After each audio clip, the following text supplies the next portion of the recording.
Yeah. Do you ever watch a movie from a different country with like a tough guy? And I'm like, this is not a tough guy in Missouri or Georgia or North Carolina. This guy gets shot in a Bass Pro parking lot for his trouble. Like, this is like, but in like fucking, jolly old England, he's like the toughest bloke on the block because I see nobody's got that a guns. little bit.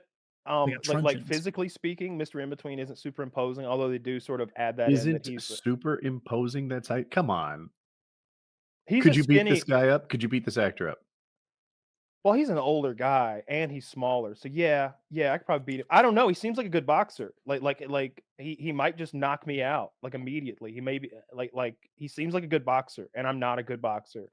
So like maybe he just beats me up. I really wouldn't feel. I'm way more confident that I can land that airplane than I can beat up Mr. In Between.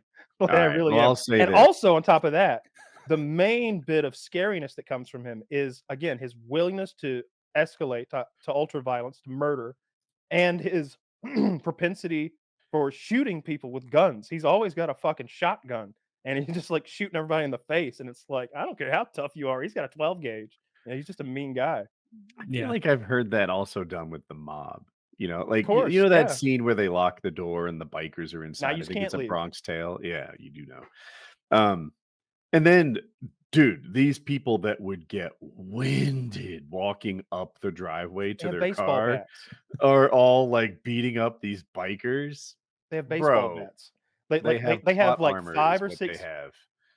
I just don't look, I'm not combat man, but I can tell you if I'm like bullying a bartender and then all of a sudden 6 Guidos come out of the back with baseball bats and start pounding my skull in, I'm probably not gonna square up and like do well.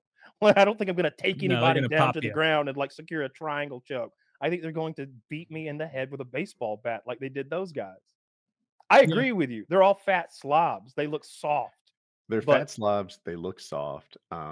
Some of them are young, some of them are skinny. There was maybe 2 in there that looked like they were matched by every single member of the biker club. And I'm not saying that driving a motorcycle makes you tough or that I have some alliance to it. That's not true in the slightest.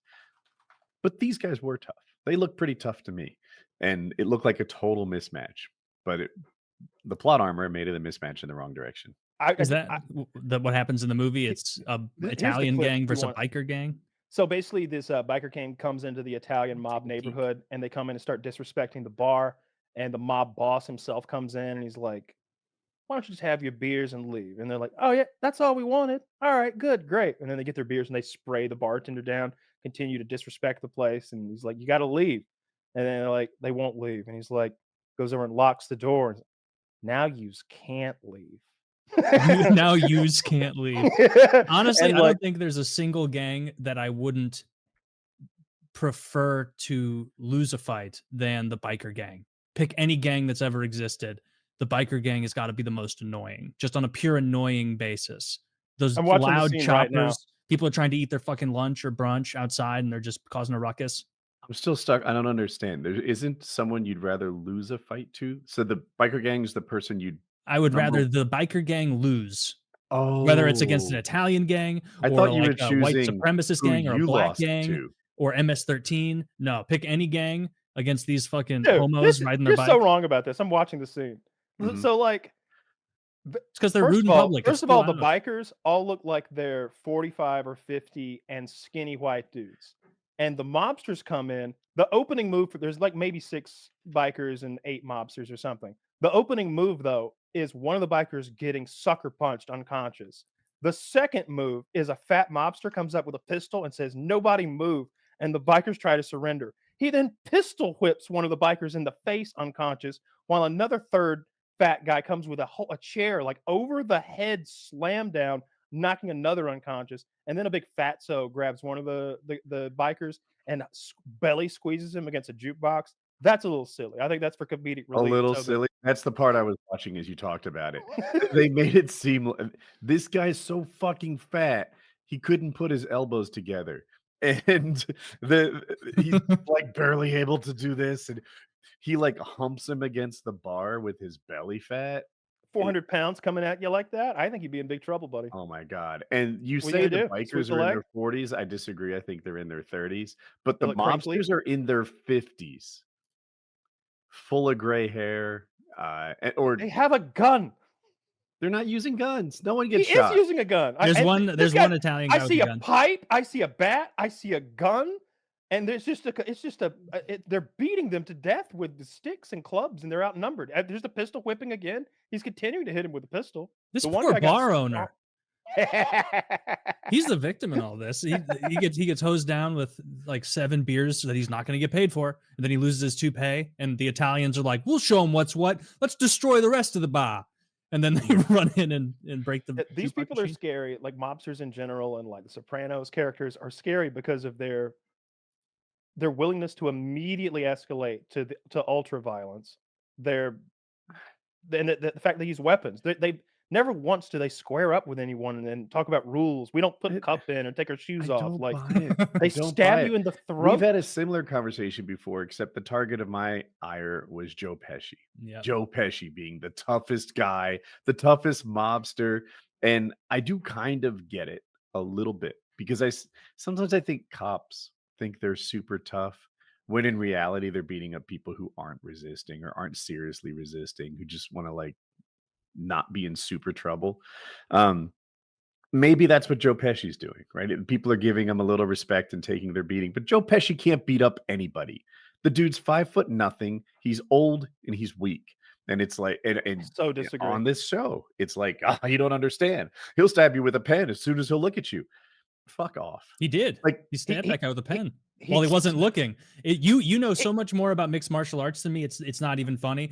But if I get to stab you with a pen in the throat when you're still trying to sip on your drink and then the fight begins, I'm gonna like you're in like I'm gonna die survival it's a mode. problem because you're formidable. But let's replace you with someone 100 pounds lighter. He can stab Like, just as good. He can no. stab just as good. Yeah, You just got to reach up a bit. You could see it Liar. coming. You couldn't. And by the way, when he stabs him in the pen, Whoa, there was hang on a minute. already tension. How are you right? gonna Like see it coming? the guy wouldn't just be like, you know what? I'm sure that situation is gone by now. We don't have a psychopath who's angry at me because I made a joke that didn't land or something. Like he's Well, on no, alert. he insulted Robert De Niro's character. Joe Pesci was off to the side. So even if he knew that he had beef with De Niro, he doesn't know about Pesci. Pesci in every scenario is going to ambush him in the throat with a fountain pen. And he doesn't just, he shanks him like they're in prison until the guy collapses and then he starts stomping him in the face. And of course, he's surrounded with backup. It was never going to go any other way. And then the other thing that's scary about Pesci is he put that guy's head in a vice and squeezed his eyeball out of his head. Like, I'm not worried about fighting Joe Pesci because he won't fight you. He will stab or shoot you 100% of the time. He will Yeah. not fight. I will never get to strike him. He won't allow it. What did he do after he stabbed him with the pen? Did he bang his head on the bar or something like I that? think he banged on the bar, and then the guy fell because he had been stabbed multiple times, and then he started stomping his face into that, like, you know, that metal thing that you can rest your feet on at a bar. Little ball. Yeah, Mhm. little, I don't know what it's called, but he stomped his head into that. And if you like ever turn to fight Joe Pesci fairly, I feel like you've got 2 big Italian lugs who are then going to step up and do the actual fighting. That's what I was kind of getting at with the police analogy, you know, where like, I don't know, cops like muscle a guy into the back of the car and think that the same thing would have happened if he wasn't in a uniform. No, silly. That guy was some level of compliant. Oh, sure. I Like if you time take stamped it away, here. He grabs him by his collar with his left hand like a hockey player and starts stabbing his windpipe like as fast as he can. And as the man collapses to the ground, he continues stabbing him in the windpipe. Like, Yeah, I but just That don't guy think- lacks think situational awareness. I think I get. Wait, no, okay, fair. Number one, absolutely. Like this wasn't the first. Like it wasn't like people after this were like, "Whoa, Joe Pesci's out of control." It was like, no, he's kind of. That's his stabbing pen. Another day that ends in Y. It's like they knew about that, but you're right in that. Imagine Joe Pesci works at a furniture store, like it is still that erratic. Like he gets the shit kicked out of him way before this because he's not gang affiliated. Like it's the threat of what you do to him. Like it's not. Let's say you beat the tar out of Joe Pesci in that scene. That's not the end of that. Some bigger, badder guy is going to show up That's to a your line house and from the throw movie. a It's like, you firebomb. beat him with fists, he'll come back with a knife. You beat him with a knife, he'll come back with a gun. And if you beat him with a gun, you better kill him because he'll come for you until he's dead. And it's like, Yeah, that's And he's exactly the and so Joe businessman who just wants to go to work to see his family, they don't want that business. They don't want that in their life. This mobster who not like you, if you were to beat up Joe Pesci, he would be like Robert De Niro in that movie where he rapes the guy's wife and daughter or whatever. What's that? Oh, That hot Cape porno Fear. movie. Yeah.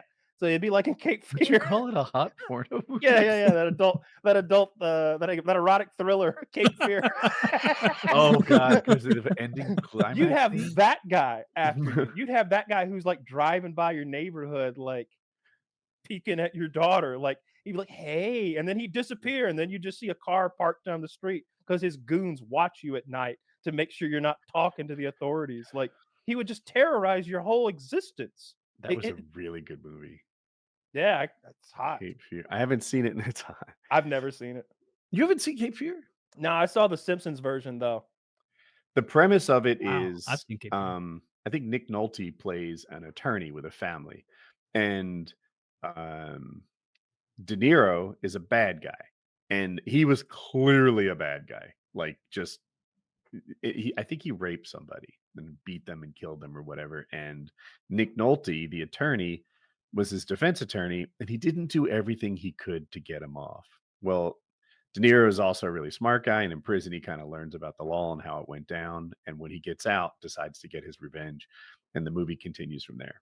And Nick Nolte, while he wasn't, I guess what you call an honest attorney, it was his moral code to like sort of lose on purpose. He thought he was doing the right thing, and that's the movie.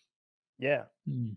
Yeah, I know all that. And then again, Oh, okay. the Simpsons version's pretty good. Sideshow Pretty funny. Bob's Yeah, Sideshow Bob's under the car like De Niro is in the movie, like hanging on, but he's hitting every bump along the way with his head. De Niro got fit for that movie. Like, and I saw him with his shirt off. I was like, I didn't know he could look like that. Yeah, it's they do a really good job in Hollywood of framing those little men as big, tough mafiosos. Like De Niro, De Niro's just Is as he small small? as Pesci is. Yeah, I think he's 5'8", 5'9", or something. Probably like 160 pounds. Like when he's actually fit. I feel If like he's that. way taller than Pesci. Am I crazy? I think Pesci's just a midget. Let's see. Yeah, Pesci's like 5 foot nothing, I feel like. And then I do know De Niro's short because there's that meme of him in The Irishman wearing those like 5-inch Platform lift shoes. boots. Yeah. Just giant 5'4" platform and shoes. 5'10". And that's a Hollywood 5'10. So that's probably 5'7. Those guys are all little. Even Tom Cruise, and they make him look, pretty formidable.